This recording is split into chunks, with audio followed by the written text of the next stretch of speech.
is electric.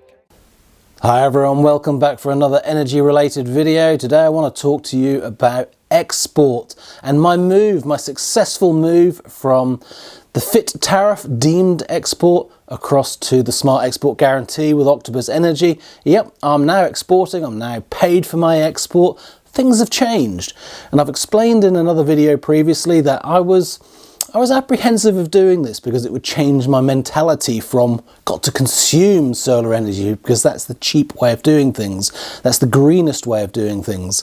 Now that I'm paid more for exporting my energy than I'm paying to import energy, it actually makes sense to import as much energy as I can, use as much energy in cheap rate, and then export everything from solar as much as I can back out to the grid, and financially I'll be better off.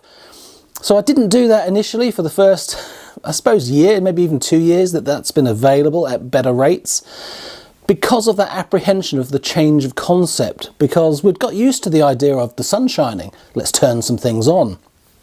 Now it's not. The sun shining turned things off. So it's rather weird doing things in reverse and thinking about things in reverse. Rather than thinking about consumption, I'm now thinking about how much money can I make. And that sort of feels uncomfortable because it's never really been about the money for me. I know it's a good investment. I know it's going to pay for itself and provide a profit. It's the peace of mind. It's the independence. It's the comfort knowing that you're using your own energy and that it's green as well. But is it the greenest that it can be, actually? The more I've thought about it now that I've transferred across, is exporting my energy and letting a group of people benefit from that green energy better than me consuming it and being green just myself? Was I being greedy? Was I not being as green as I possibly could? Is it now better to earn the money exporting and let everyone else benefit from the greenness of my solar energy that I'm exporting? I don't know. I don't know what's greener and what's not. All I do know is I'm trying something different, and I've anticipated that this is the way to go. In my very first videos about going electric with battery storage, flexibility was one of the key things that I talked about. And I could see the energy market was changing with products like Agile coming along, where pricing is based on every half an hour slot being different. So electricity companies are bidding for that electricity in those half hour slots and paying different amounts of money for different amounts of energy at different times of day. So there are energy products out there that map that, and you can buy your energy or sell your energy for different rates at different times during the day. That's new, isn't it? That's new for the UK.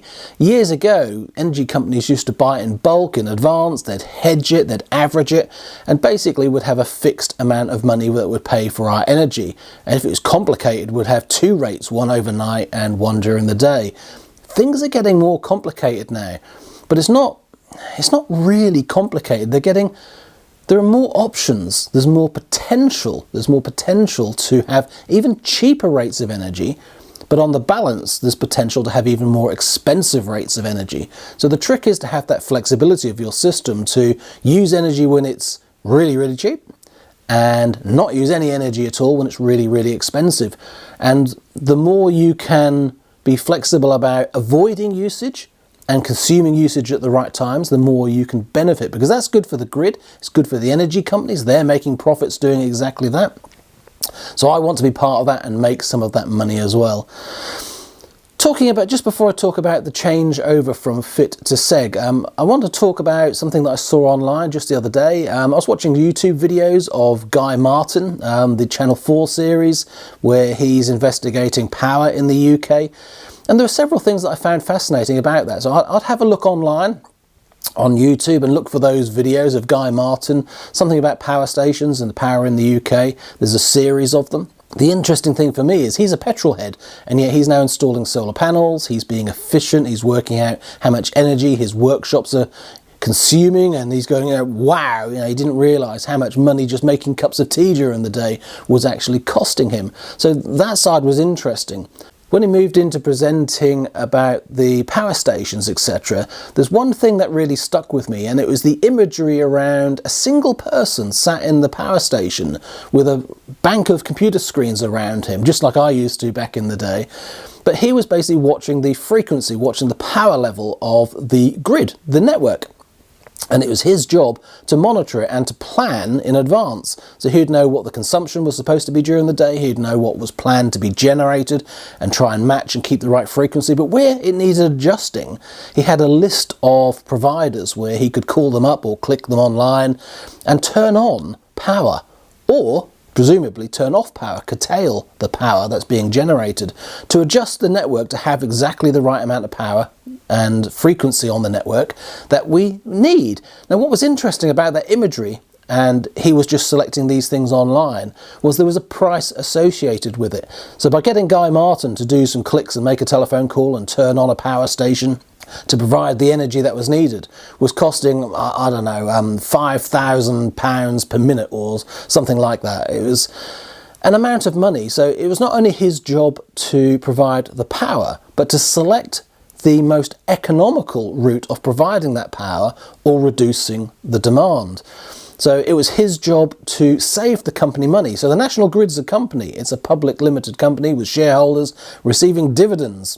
So the less money that they spend providing that network and providing that power, the more profit goes elsewhere.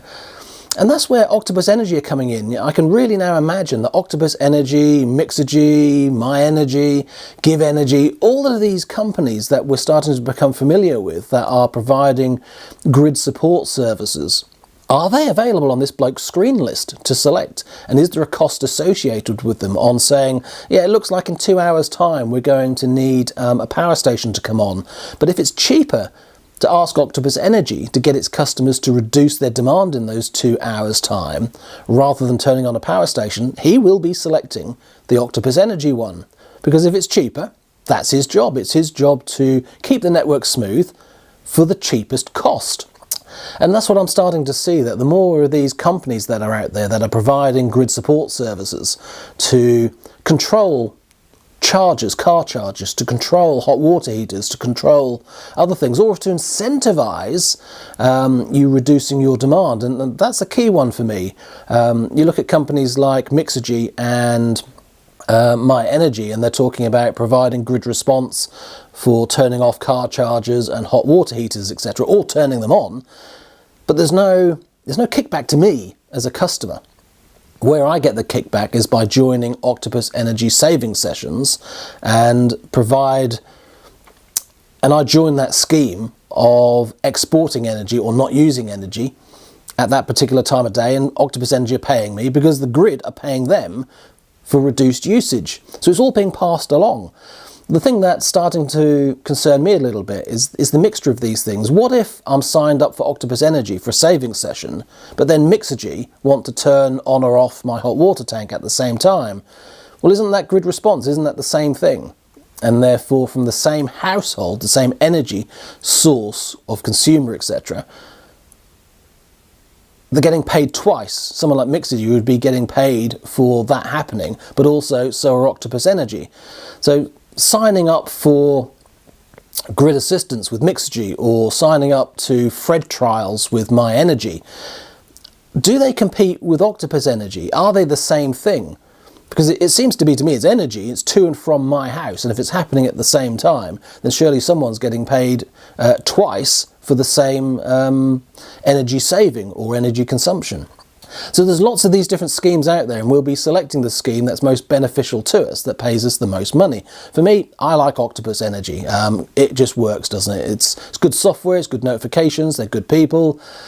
The system seems to work very well. So for me, going with an export tariff now, I can now participate in those schemes.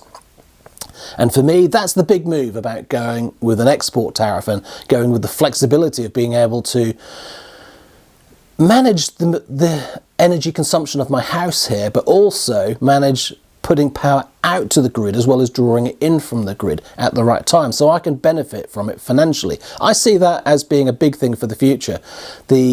You can really see it now, and I compare myself to my daughter. My daughter's on Octopus, she's on the flexible tariff, and she's paying 26 pence per kilowatt hour. And I've been trying to tell her for ages that if she moves across to Agile, it looks like the average price will be about 15 pence a kilowatt hour. That's a significant saving, but she's got to make that step of moving away from, I just know the price and it's constant throughout the day, to Moving over to something where the price varies and it goes up a lot. It could be 40, 50, 60 pence per kilowatt hour during the 4 to 7 o'clock period in the evening. Now, she's one of the people that has a family, has a business running from home. She consumes energy at that time, and it's not as easy for her to switch things off as it is for me being retired and I can just do what I like. For her, she's on that hamster wheel. She's just doing what she has to do and can't get off it. And I find that a challenge to look at that and see how I've adjusted to doing everything flexibly, and she thinks she's stuck and just can't stop consuming energy at those peak times, where in fact, as we know with going electric and going with electric cars, etc., when you actually do something, you suddenly find that it's easier to do it than what you thought it was. So I'm trying to encourage her to get over to the agile tariff, to try it for a few months to see whether she will benefit from it. She's got an electric car that uses about a third of her electric energy in a month, so a third of her consumption could be moved to cheapest rate and therefore gain some savings. Then she's got the energy usage during the day, and it's only the peak bit as to whether how much that offsets to raise the average price over a month. So I think it's worth trying, and when you start to look at the data and look at the numbers, I'm sure there will be things that she could actually turn off during that peak period and benefit from moving over to agile. Even though she doesn't have solar, doesn't have a battery, can't fully avoid it, I still think she can get away from a 26 pence per kilowatt hour tariff and move over to something that is costing her about 15 pence a kilowatt hour. Now for me, with Octopus Intelligent Go, I'm paying 7.5 pence a kilowatt hour. Plus I'm exporting at 15 pence a kilowatt hour now. So that's changed things dramatically, and we'll get into those numbers in just a moment. But the swap, so let's go back to the beginning. I have a fit tariff. Yes, I have one solar array that was joined up with the fit scheme, so I'm paid for what I generate. Whatever I generate from that one array, it has a separate meter, and that meter tells me how many kilowatt hours I've generated just from those solar panels, just from that solar inverter, which is completely isolated from all my other solar components. I get paid for that, and I still do now. What I've done is contacted E.ON Energy, who look after my fit tariff, and asked them that I want to come off deemed export as part of the fit, and I want to move over to smart export guarantee with Octopus Energy. So to do that, they've sent me a contract, a new fit contract, exactly the same as what it was when I first signed up, but it says 0% deemed export, so no export payments. That then gets re-updated, goes off to the fit register, then Octopus Energy can see that the fit register shows that I'm not being paid for export payments, which means I can now apply for a smart export guarantee and be paid through them. And that's what it's about. It's about asking one company to say, no, I don't want deemed export, and then asking Octopus Energy to say, yes, please, I want a smart export guarantee. That took 51 days from the first contact with Octopus Energy to ask for that to actually happen. I was actually investigating it for about 20 days previously to work out, should I move my entire fit tariff to Octopus Energy? Would that work simpler? But it actually seems easier to leave it with E.ON and just come off the deemed export and then go with the smart export guarantee with Octopus Energy. So 51 days. Now, most of that was 3 or 4 emails to E.ON Energy. Octopus Energy asked me to specifically ask for some wording of how to handle the closure of the export and using a single meter read to agree what value of export I start with when I join Octopus and what I leave with E.ON Energy in that fit tariff.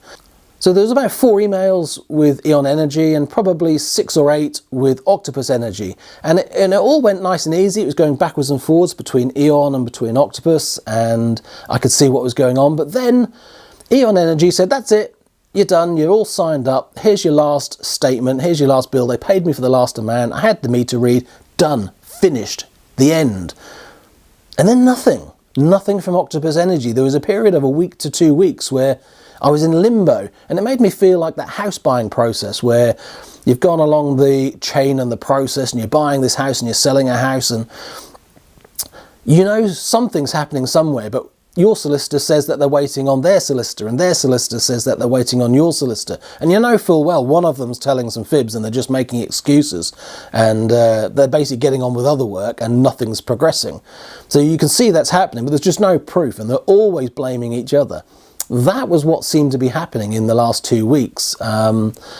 I couldn't get an answer out of Octopus Energy as to what was happening. They clearly didn't know what was happening. The process was underway, something was happening. They were waiting for a contact from Eon Energy, but Eon Energy said they've done everything that they needed to do. So what was going to happen? And it was getting frustrating. So I was chasing up Octopus Energy saying, you know, what is happening? You know, because I didn't want a large period of time between not being paid with Eon Energy and then being paid with Octopus Energy, a gap of no payments for export at all, which is why I did this in the winter when I'm not generating a lot of electricity. But eventually, just ping, and suddenly it started working. So something came through, Octopus Energy picked it up, or they responded to one of my emails, who knows what it actually was. And all of a sudden I could see that the export tariff was suddenly on my account, and it was being progressed. And then the same sort of process was going on as you join Octopus Energy and you're joining the tariff. Normally you can see the little bar of progress going along and you can see what's happening. So in the end, it's worked out all very well. I still haven't seen a bill yet with export payments actually on it, but I can see now the amount I'm exporting on the Octopus app, which is really nice because I can see the actual export, and I didn't really have that before. I used to have export being monitored from the My Energy app and also from the Solar Edge app. So now I'm getting more accurate export values as well. So I like that. I like my data. So I'm all done, but 51 days it's taken, but I'm there, I'm done. I now have an export pan from the DNO. I'm authorised, allowed to export. I'm on a smart export guarantee. I'm paid a good amount of money, 15 pence. So that's the thing to sort of get through to you now, is that transformation where I was paid deemed export, and therefore it didn't matter whether I actually exported or didn't, I was just paid it regardless. So I really didn't think about export. What I did think about was consuming as much of my solar energy as possible, because it's for free.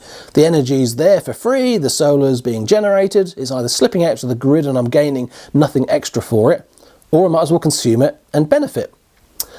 That's now not the case. So it really is a situation now where if I turn my car charger on during the day because it's sunny, which I would normally do, then I'm wasting money, because I am receiving free energy from the sun and charging my car, which is still great, but I'm losing out on the opportunity of being paid 15 pence a kilowatt hour for that solar energy. So for every kilowatt hour I consume now at home, I'm losing out on 15 pence of export payment that I could be receiving.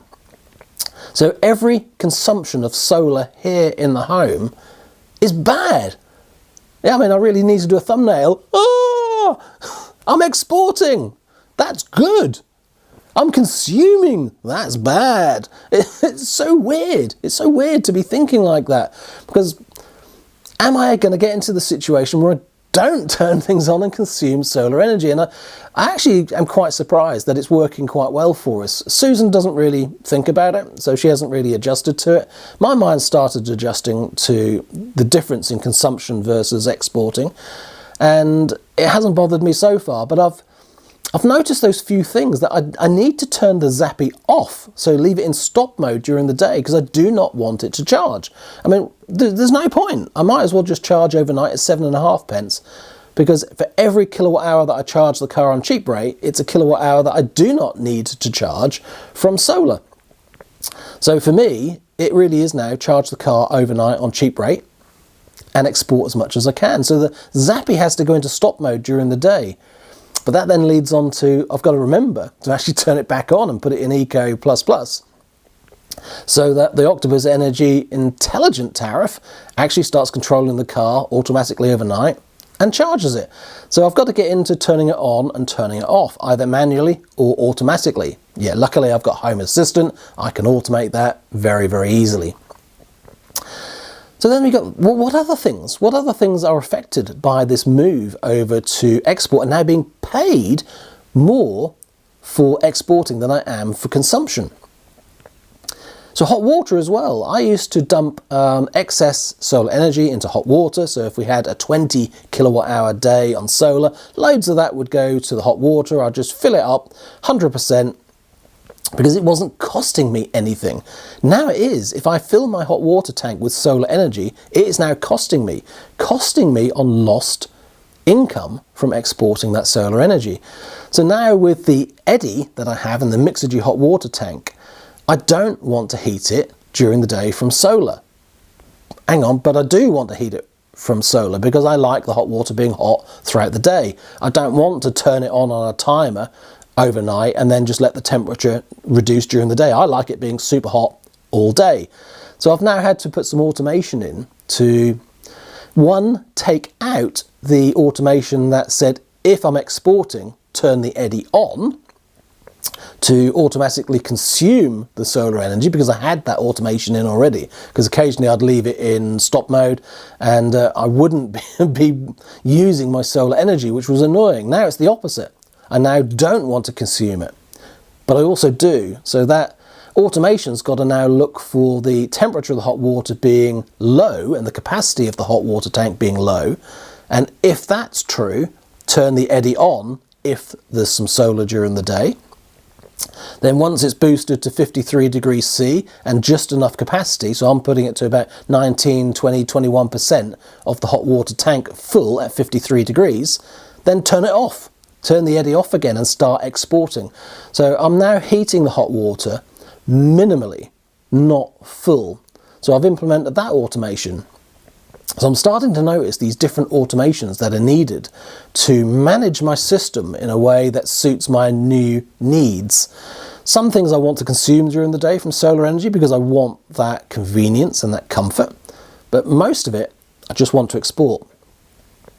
And that's left me with thinking about the actual home storage battery. Normally, during the winter months, I charge the home storage battery overnight, and then I get to around February time and I start to think about turning it back over to summer mode, where basically it's self-consumption. So the battery charges from solar, then discharges overnight, then charges from solar, discharges overnight, and basically works like that continuously, and I never have to charge from the grid, because charging from the grid is bad. But it's not. Now it's better to charge from the grid. So I might have to leave the battery in winter mode. Obviously I haven't got there yet, but by the time February gets there, it makes sense to leave it in winter mode. So I now will not charge from the day. I actually need to implement something to stop the home storage battery from charging during the day from solar energy, because I want to export it. There's no point me saving it in the home storage battery, because I'm wasting 15 pence per kilowatt hour when I could fill the battery back up at 7.5 pence a kilowatt hour. So it's the same scenario again. So I'm going to have to change my usage of the home storage battery as well and not charge it from solar. So yes, I probably won't have to charge it up to 100%. I can probably charge it to 80 or 90% during the cheap rate period, but that will be it. What I do need to do is leave enough energy in the battery if I choose to export, because if those saving sessions come along, if the grid needs the support from Octopus Energy and they're paying me a lot of money to export energy, then yeah, I can dump the battery out. So I've now got to start thinking about all those other things, the other things like washing. Previously I haven't bothered timing things like the washing machine to wash overnight, to use the energy in the cheap rate period, because I would do it during the day with solar energy when it was free. So all of those things that I've done trying to consume solar energy, I've now got to move them across, if I can, to move them into the cheap rate energy time so that I can export more. And this is where I get into that complication again, and the concern about can I be bothered moving across to a smart export guarantee? Because is it all worth it? Is all this thought, all this change, is it all worth it? And it's a lot to think about, which is why I'm sharing it with you. And therefore, up front, it seems like it's too much hassle, too much effort to be bothered doing it. But once these things are done and they're set up, it just works. And it just works normally and you get used to it. And I think this is going to be the norm. This is going to be how things go. And I've got a really good example to show how valid that is. About one moment I could want to export it, the next moment I could want to consume it. we're in that situation right now. So one of the things that I just did recently was looked at the Octopus flux tariff. So there are two flux tariffs. One's intelligent flux, I think, and that's just with give energy batteries. The other's the flux tariff where you have a day rate and you have a cheap rate and you have a really expensive rate. And the idea is obviously you're going to export at the expensive rate and you're going to import at the cheapest rates. But when I looked at that tariff, which during the summer months when I've got most available solar to export, if I could export it for 30 pence a kilowatt hour during the peak period instead of 15 pence a kilowatt hour, am I better off? So save it into the storage battery and dump it all out of the storage battery, especially if I had west-facing solar panels, then the flux rate would make a lot of sense, dumping out energy at the really expensive time so I'd make the most money. But the price for importing on flux was 16 pence. The price for exporting at the day rate was 16 pence. So suddenly on the flux tariff there's no differential between importing cheap rate, like I'm getting for 7.5 pence, and exporting for 15 pence. It's 16 pence either way. So in that situation with flux, I'm better off consuming my solar energy and not exporting it. If I'm exporting it, it's saving me 16 pence, but every time I import a kilowatt hour, it's costing me 16 pence. There's no gain. So with Octopus Intelligent Go that I have now, I do get the gain. I get a 7.5 pence gain for every kilowatt hour that I use cheaply versus every kilowatt hour that I export. So if I moved over to flux, then I would want to be consuming solar energy during the day and only exporting at the peak period where I'm getting paid the 30 pence a kilowatt hour or whatever the actual price is right now. So I hope that makes sense, that right now there are different tariffs out there which mean I want to consume energy from solar, and there are different tariffs where I don't want to consume energy from solar. So yeah, you have to do your research. You have to look into the tariffs, look at how much they're going to pay you, look at how much they're going to cost you, look at your flexibility and your ability to use those tariffs at those times to make the best use of that pricing for those tariffs. And once you understand what you can do, use the right tariff for you. But is it right then to swap tariffs halfway through the year? So for winter to use Go, and then in the summer use Flux and export for the highest one? Well, you've also got to consider that you're going to be changing whether you want to consume solar energy or whether you don't. So things are changing, and a flexible system and ability to change what you're doing, I think, is key going forwards. But for me, the good news, the great news is I joined just in time for a period of 4 or 5 saving sessions with Octopus.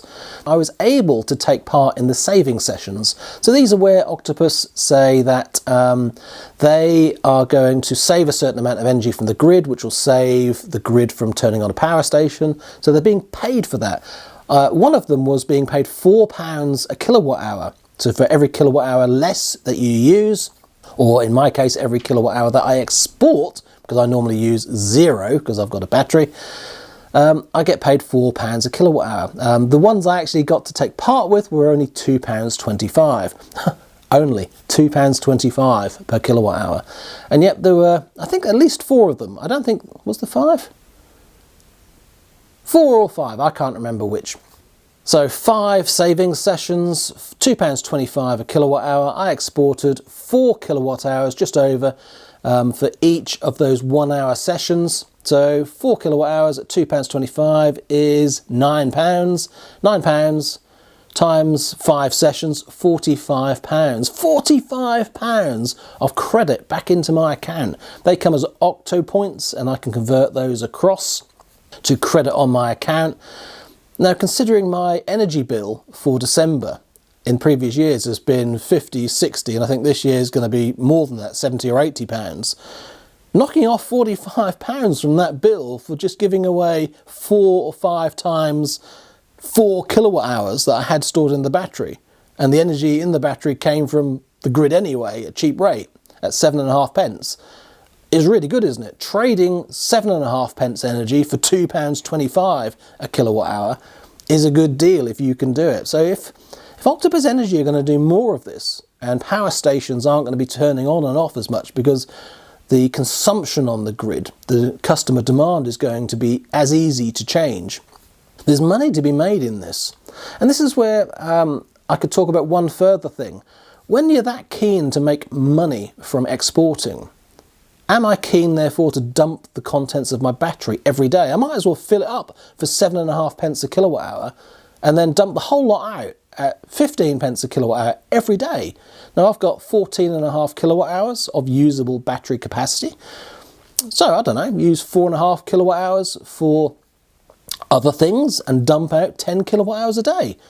Why not? My question though, with trying to maximise what I'm exporting is if I try to export the contents of my battery every single day, then I'm using extra battery cycles, and extra battery cycles will ultimately have a cost associated with them.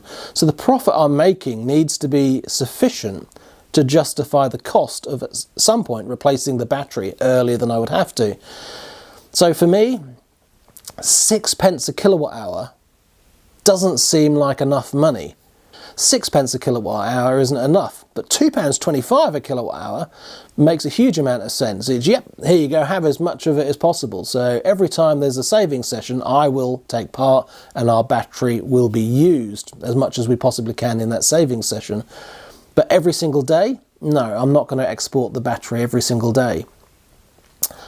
But on the Victron inverter that manages my battery, I have this set point setting where it balances to 0. So constantly it's looking at either exporting energy or drawing energy from the grid, and there's a setting which tries to manage it to 0.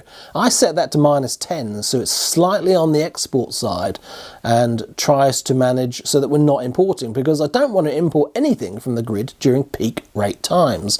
So the lower that number is, the more negative it is, the more it's swung the balance towards export, and if I'm exporting, I can't be importing. So in that situation, where I have run at -20, -30, -40 during the day, now makes me think, should I run at a -100? So continually export 100 watts. So that's 2.4 kilowatt hours a day over 24 hours to continually export that amount. Should I be doing that instead? Because the further I swing it away into export on that balance, the more I cannot be importing during the day on peak rate. So my peak rate usage will go down even more. Now that's a good thing. So yes, that balance is there. I've got it set to -10 to try and be optimal at the moment. But now that my preference has moved more towards export, then yeah, I think I need to change that grid set point and have it a much higher minus number and get that set. And I don't know what setting to have that on. -50, -100, -200. So I don't know how much of the battery to export every single day automatically, because I've just said I don't want to dump the entire battery out to use cycles, but I'm now saying also that I do want to dump some out of it. So it's a balance again, and I've got to get that balance right. If I set -100 on my battery for export, then the export margin set on the My Energy Eddy and Zappy devices needs to balance as well, because that value is there on the Eddy or the Zappy, so that you don't try and grab all of the energy that's available, you leave some there. So if I set grid set point, or sorry, what is it called, export margin to 100 watts, then it will always leave 100 watts. It'll always be exporting 100 watts and it won't consume every little bit that's there. So if there's a setting on the My Energy devices and there's a setting on the Victron battery, then they need to balance. Whichever one is leaving more energy will get second bite of the cherry. Whichever one is trying to grab most of the energy that's currently being exported, then that will grab that energy first. So it's about priorities. So if I set the Victron to -100, I've got to change the export margin on the My Energy, Eddy and Zappy devices to be -200 or -300. Well, actually that's a good thing as well, isn't it? Because I don't want it to use all of my solar energy, I want to export it. So I might as well set the export margin to be at least 300 watts, to leave at least 300 before it tries to consume energy. So I can't set it to 1,000, 2,000, 3,000. I can't set it to a ridiculously high amount, so it never does it, because I do want to heat my hot water during sunny days. I've already said that. So you can start to see that the more I get into this and the more I look at each individual thing, there are some setting changes, there are some changes in the way that I use these devices. And if I'm changing tariff every year, midway through the year, and one moment I want to export it and one moment I want to consume it, there's a lot of setting changes and automation changes that I'm just going to have to go into this to manage it. So things are changing and things are getting complicated. But if you've got a flexible system and you're used to using that flexible system, it should be easy to adapt. And for me, my biggest grid import month of the year is December. My highest cost for electricity during the year is December. And it looks like I'm going to be somewhere around the £80 mark for December.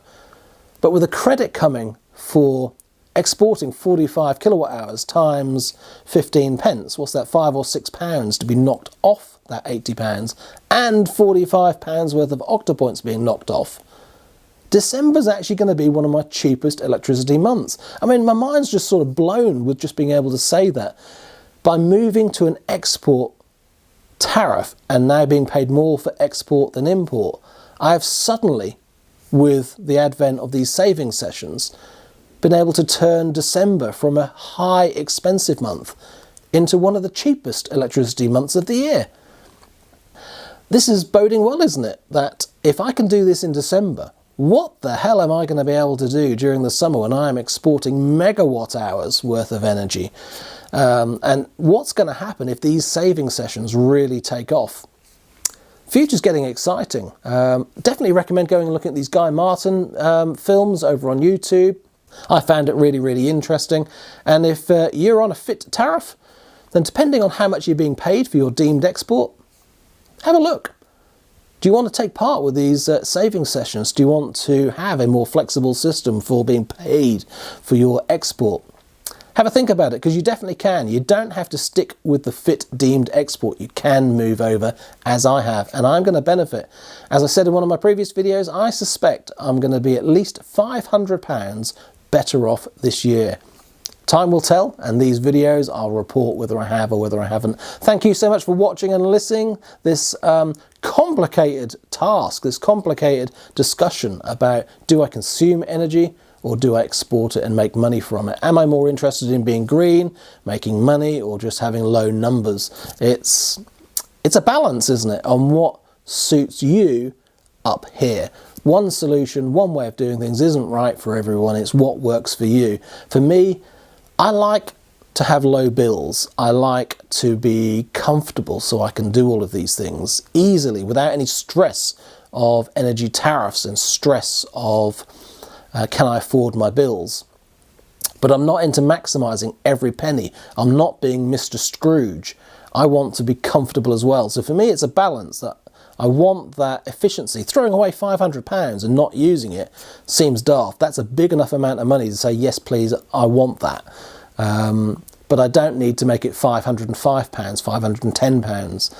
I don't need to optimise it absolutely to the nth degree. But for the purpose of these videos, I'm happy to try these things and work out what I've got to do to make the best use of it. Thanks again for watching. Take care, everyone. Happy New Year. And let's hope we have a very prosperous, happy 2024. Bye for now.